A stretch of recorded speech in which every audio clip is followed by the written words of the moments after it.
Assalamualaikum warahmatullahi wabarakatuh. Halo semuanya, perkenalkan nama saya Oci Cahya Francisca dari Fakultas Pertanian Program Studi Peternakan Angkatan 2023 dengan NIM 0504 1282 32 80 21.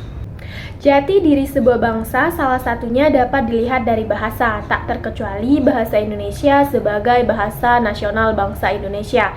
Bahasa Indonesia memegang peranan penting pada semua aspek kehidupan sehari-hari warga negara Indonesia dalam hal berkomunikasi.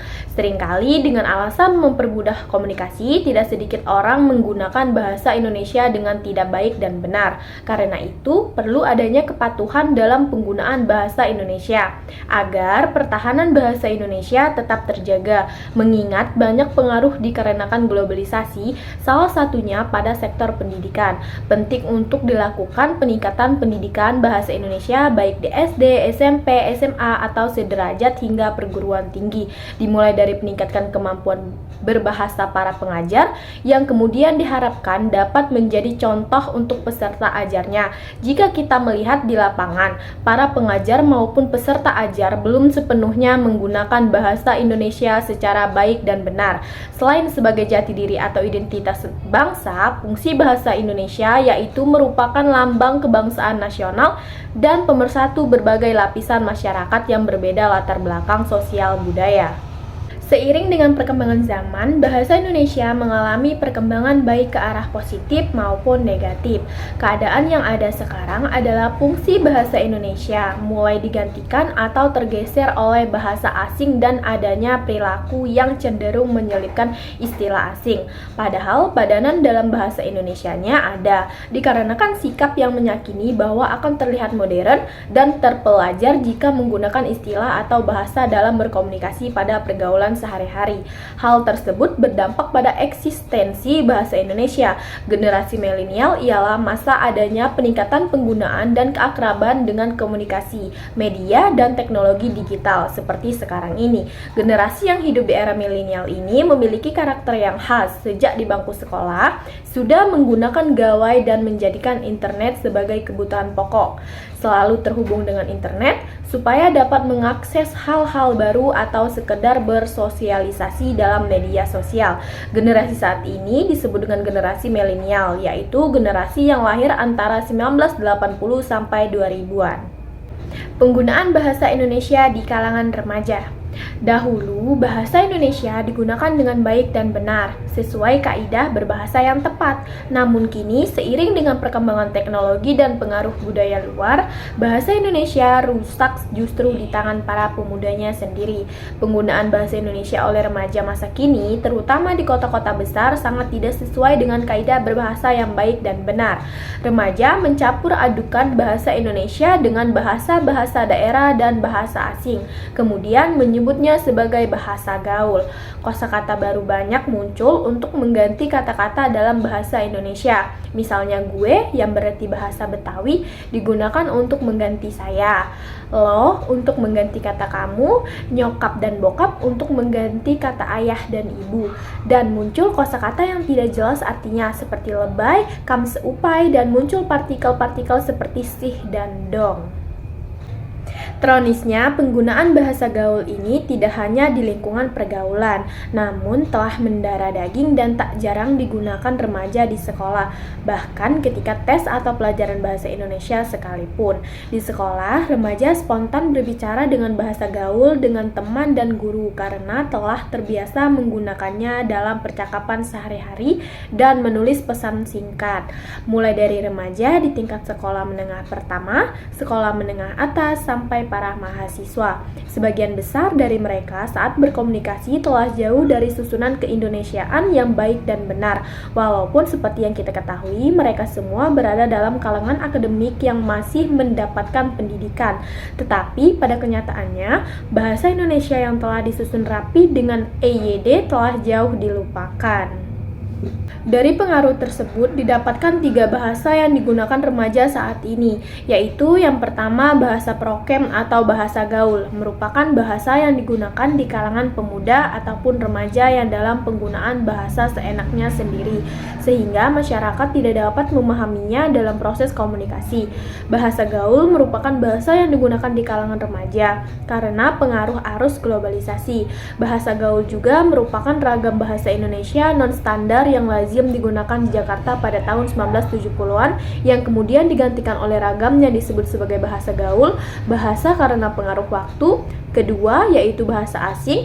Bahasa asing merupakan bahasa yang tidak digunakan oleh orang yang tinggal di sebuah tempat tertentu. Misalnya, bahasa Indonesia yang dianggap sebagai sebuah bahasa yang asing di Australia. Bahasa asing juga merupakan sebuah bahasa yang tidak digunakan di tanah air atau negara asal seseorang. Sangat disayangkan bahwa bahasa asing, terutama bahasa Inggris, telah memperkaya kosakata bahasa Indonesia, dan yang tidak dipungkiri lagi, banyak di antara mereka yang menuliskan kosakata asing, padahal kosakata itu telah diindonesiakan. Dan yang ketiga adalah bahasa daerah yang merupakan warisan budaya dari daerahnya masing-masing di wilayah Indonesia. Bahasa daerah merupakan identitas dari daerahnya masing-masing. Indonesia kaya akan bahasa daerah, tetapi seperti yang kita ketahui, penggunaannya kadang tidak sesuai pada waktunya. Remaja yang berada dalam suasana formal dan lingkungan akademik seharusnya menggunakan bahasa Indonesia dengan baik dan benar, tetapi kenyataannya mereka masih membawa bahasa asalnya atau bahasa daerah. Bahasa Indonesia dan media sosial. Tidak dapat dipungkiri, perkembangan media sosial dewasa ini turut berpengaruh terhadap perkembangan bahasa Indonesia. Bahasa Indonesia yang berkedudukan sebagai bahasa nasional digunakan sebagai alat pengembangan kebudayaan nasional, ilmu pengetahuan, dan teknologi.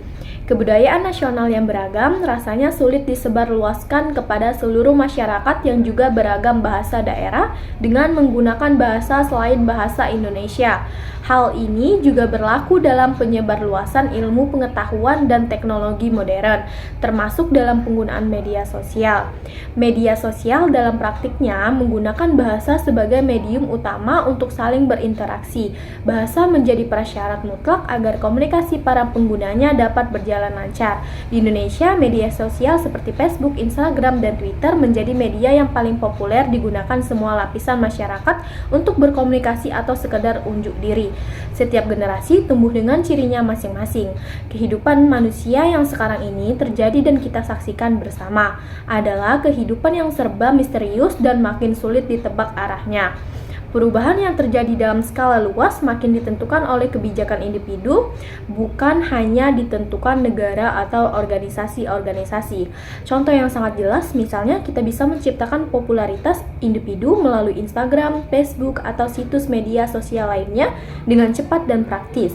Kita bisa belajar banyak hal melalui YouTube, membaca informasi di internet, berinteraksi dengan miliaran orang di seluruh dunia dengan sekali klik.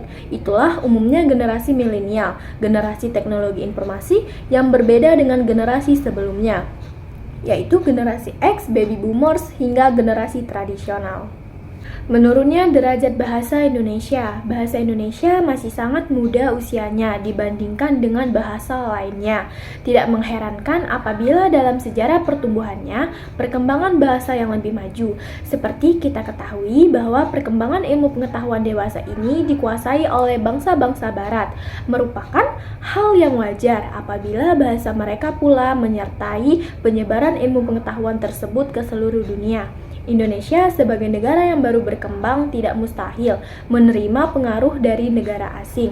Kemudian masuklah ke dalam bahasa Indonesia istilah kata asing, karena memang makna yang dimaksud oleh kata-kata asing tersebut belum ada dalam bahasa Indonesia.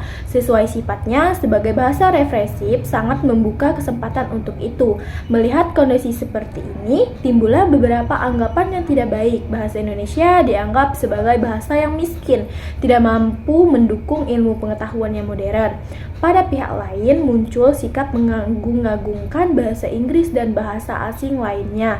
Dengan demikian timbul anggapan mampu berbahasa Inggris atau berbahasa asing merupakan ukuran derajat seseorang. Akhirnya, motivasi untuk belajar menguasai bahasa asing lebih tinggi daripada belajar dan menguasai bahasa sendiri.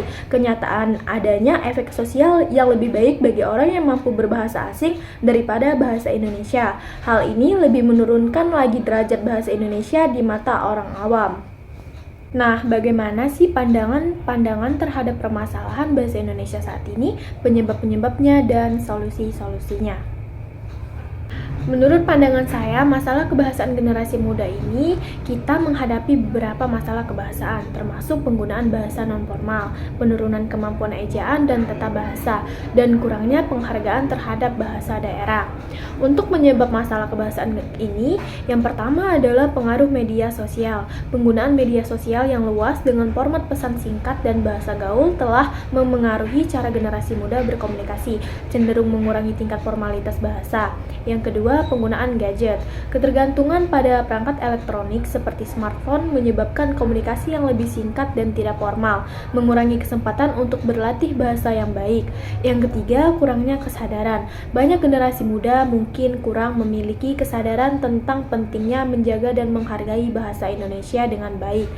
Nah, untuk solusi masalah kebahasaan ini, yang pertama adalah pendidikan yang kuat, peningkatan pendidikan bahasa di sekolah dengan penekanan pada ejaan, tata bahasa, dan komunikasi formal. Yang kedua, kampanye kesadaran. Kampanye yang diselenggarakan oleh pemerintah, lembaga pendidikan, dan masyarakat sipil untuk meningkatkan kesadaran generasi muda tentang pentingnya bahasa yang baik. Yang ketiga, penggunaan media sosial yang bijak. Edukasi tentang penggunaan bahasa yang tepat di media sosial dan peran media sosial dalam komunikasi informal. Yang keempat, dukungan keluarga dan komunitas. Keluarga dan komunitas dapat berperan penting dalam mengajarkan dan mempromosikan penggunaan bahasa yang benar dan penghargaan terhadap bahasa daerah. Yang kelima, pemeliharaan bahasa daerah. Upaya untuk memelihara bahasa daerah melalui pengajaran di sekolah, festival budaya, dan dukungan komunitas. Penting untuk memahami bahwa perubahan dalam bahasa adalah hal yang alami, tetapi upaya bisa dilakukan untuk memastikan bahwa generasi muda tetap memiliki kemampuan berkomunikasi secara efektif dalam bahasa Indonesia yang baik. Kunci utamanya adalah pendidikan, kesadaran, dan dukungan dari berbagai pihak.